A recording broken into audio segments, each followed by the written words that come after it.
Well, howdy, roofers, and welcome to Roofer Growth Hacks, the podcast that's dedicated to highlighting those in the roofing industry, learning how they overcame growth challenges with creative growth hacks, and connecting them with others in the roofing industry. I'm your host, Chris Hunter, founder and chief marketing officer of roofingsites.com. I'm also the author of the Ultimate Guide to Digital Marketing for Roofers. All right, so today's episode is something that we've been doing for a little while now. It's going to be the September State of Marketing for Roofers. All right, so let's just jump right into this. Okay, so there's a couple of things that I want to talk about today. The very first one is Google. Google Gemini has just gotten smarter, right? And it's gotten to where I'm actually kind of liking it a little better. I was never a real big fan of Google Gemini. It just kind of lagged behind ChatGPT quite a bit. But lately it has gotten a lot better, right? A new version of it came out. I've been testing it a little bit more, and integrating it a little bit more into our workflows. If you haven't tried it out in a while, I would suggest you jump right into that.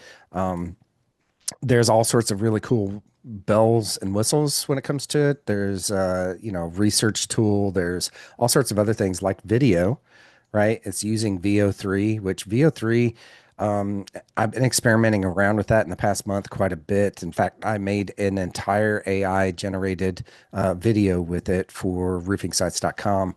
And we're starting to figure out how to do that for clients as well, right? Because in the past, guess what? Video and commercials and stuff like that, having those professionally produced were super expensive. We're talking like $5,000 to $10,000, right?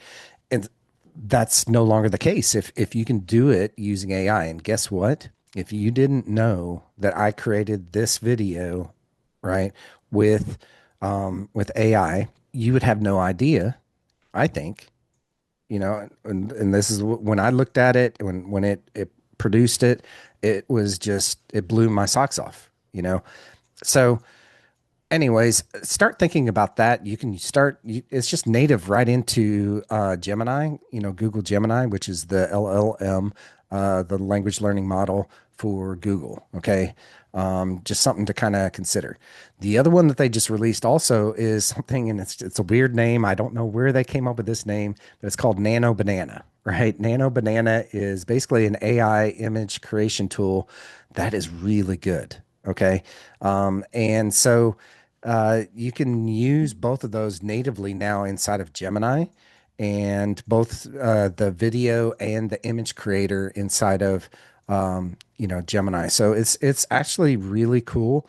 And in fact, what you could do as a workflow is create a picture and then have it create a video based off of that picture. So just makes it a little better as far as all of that goes. Won't talk too much about that stuff. I highly suggest you just jump in there and start playing around with it if you're a geek like me. But it's just Google is just getting better at the AI game. Okay. Another thing that I want to talk about here, and it's something that's probably going to be a recurring theme on this state of marketing for roofers, is AI search. Okay. Our industry, my industry, the marketing industry hasn't really settled on what we're going to call it yet. I call it AI search.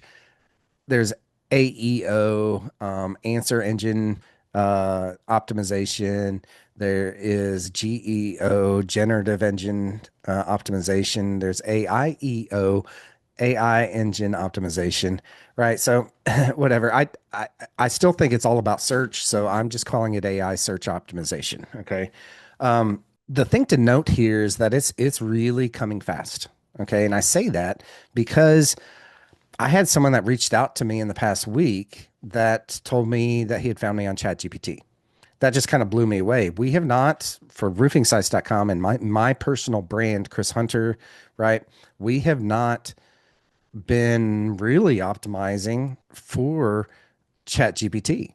Okay. Personally, we've been researching and optimizing our clients' stuff, but a lot of what goes with anything is that it's hard to do for yourself sometimes, right? And so it kind of blew me away that he had found me through ChatGPT, and it got me kind of really searching in there and trying to backtrack and figure out how I came up in his search within ChatGPT. Okay. So, what it came down to, I think, is that my personal brand and the brand of roofingsites.com is very diversified. Okay. Meaning that we don't just put our content in one singular place, right? This podcast, this video, if you're watching me on YouTube, we take it and we put it in all sorts of different places. Okay. Um, it's also, on Spotify, it's on Apple Podcasts, it's on I think Amazon has a podcast, right? There's about 50. We use a platform that distributes this podcast out to about 50 different places. Okay.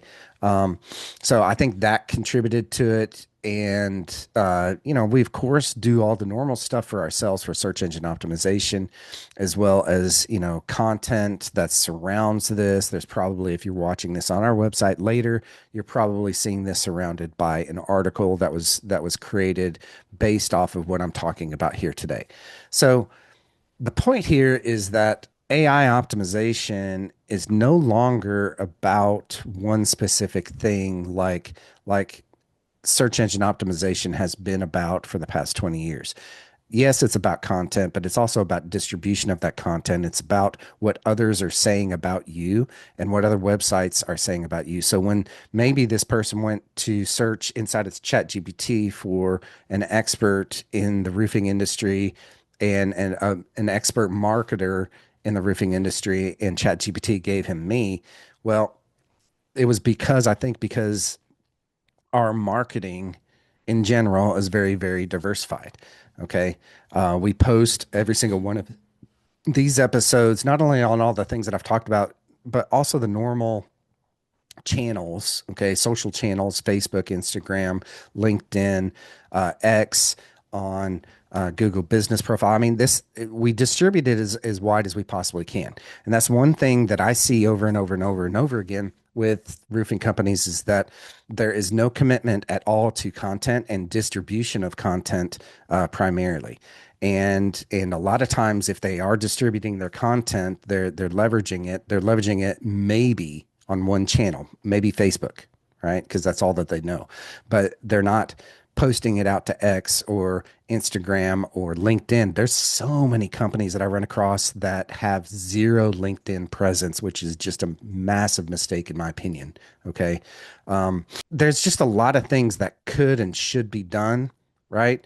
Um, and that's just one of the things that goes into this whole AI search engine optimization, right?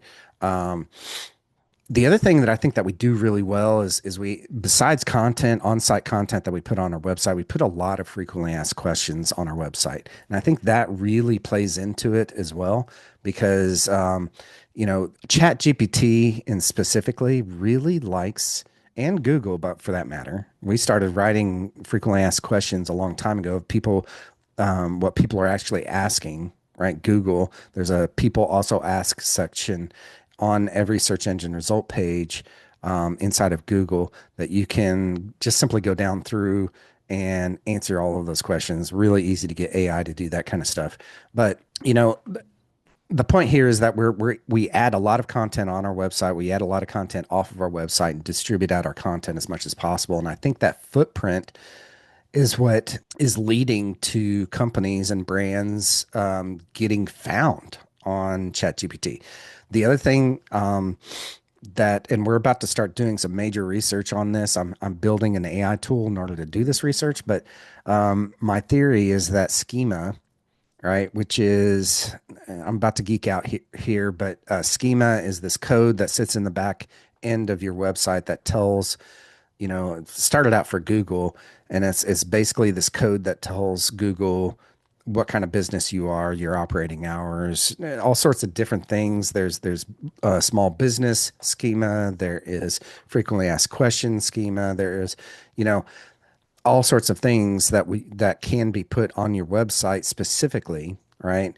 That tells the search engines what your site is all about. Okay.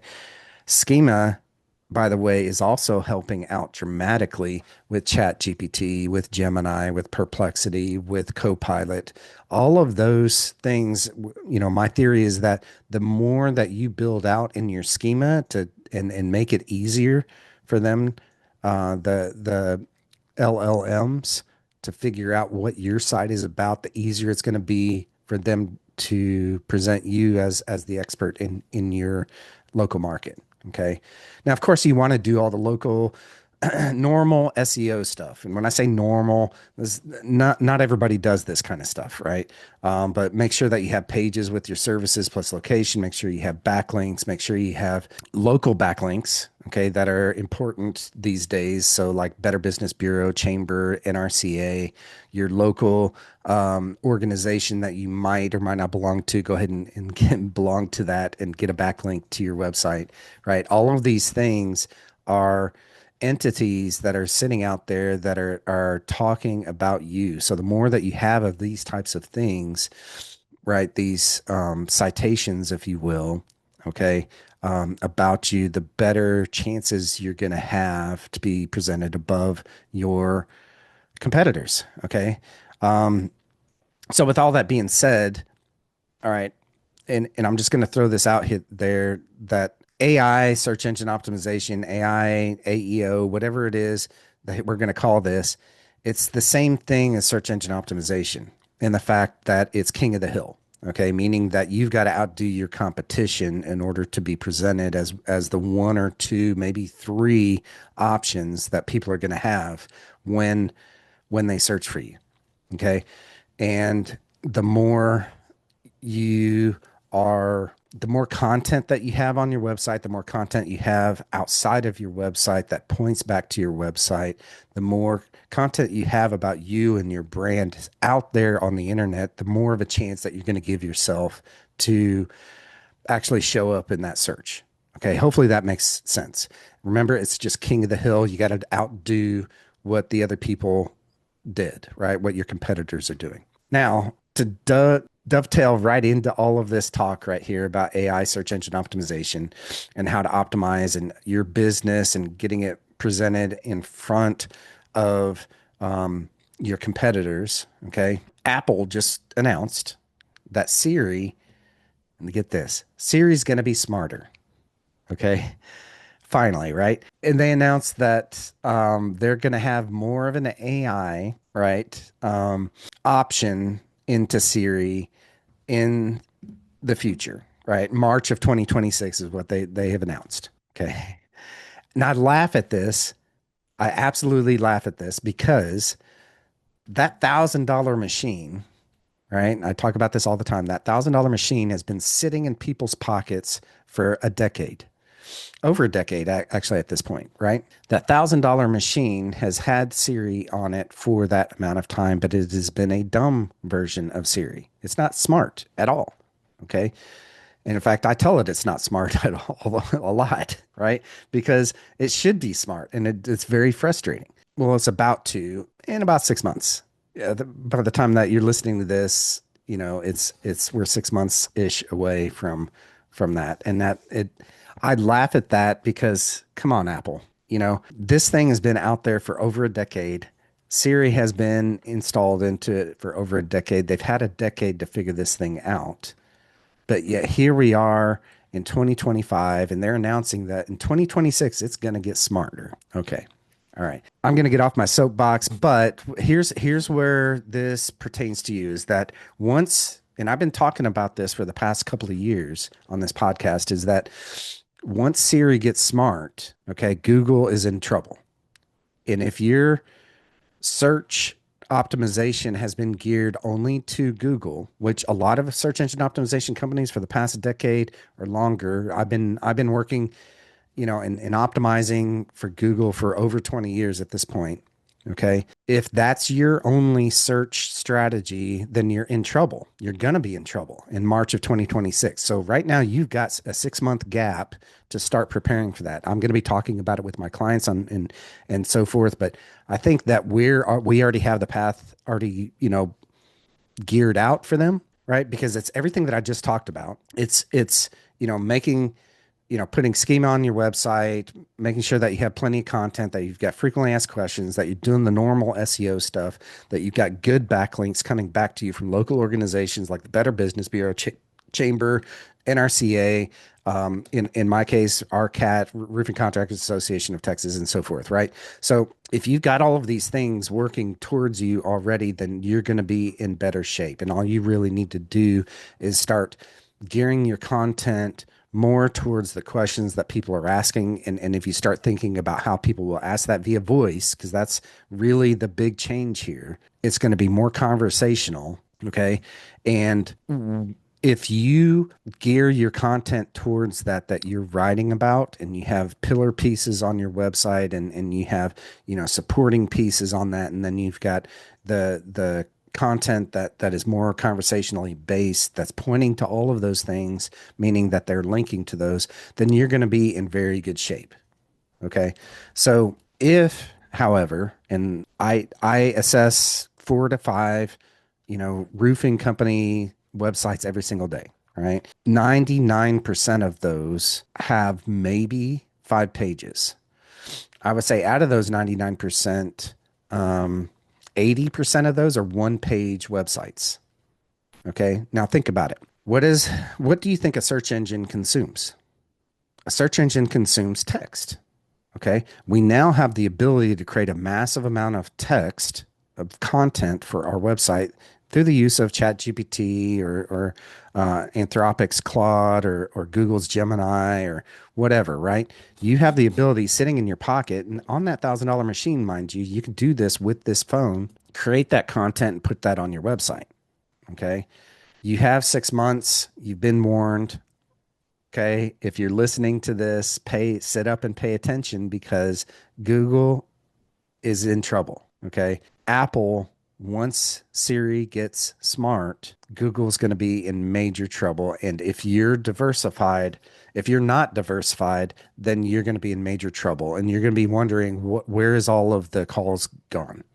Well, they've gone to the competitors who at this point are listening to my podcast and preparing their website in the next 6 months for a voice search through Siri in Apple, because it's about to get smart. Okay. All right. That's going to do it for another episode of Roofer Growth Hacks. I hope you enjoyed this episode, and that you go and find me online. If wherever that you're finding me right now, just go ahead and click a big, gig 'em, I say gig 'em. Most people don't understand what that is. I went to Texas A&M University, so we say gig 'em. It was nice of Google and everywhere else out there to build the like button to look like a gig 'em. Anyways, so click that like button, subscribe to us. I have content like this that drops every single week, whether you found us on YouTube or Spotify or wherever. Keep coming back, because I'm going to be releasing all sorts of good content still. I think we are in season 4 at this point for Roofer Growth Hacks. I also want to give a huge shout out to our sponsor, roofingsites.com. Since 2018, roofingsites.com has helped roofers double their sales by getting their marketing right using the 4R roofing marketing system. If you're a roofing company owner wanting to grow your business, be sure to go to roofingsites.com and sign up for a roofing marketing strategy session with me. Also, this past year, I published my book, The Ultimate Guide to Digital Marketing for Roofers. If you're a roofing company owner and you don't have this book in your hands, I will send you a free digital copy. Just go to go.roofingsites.com and I'll send you my free book. Well, join me next time when we connect with another great roofing entrepreneur and learn how they hack their growth. Until then, I'm Chris Hunter. Thanks, and gig 'em.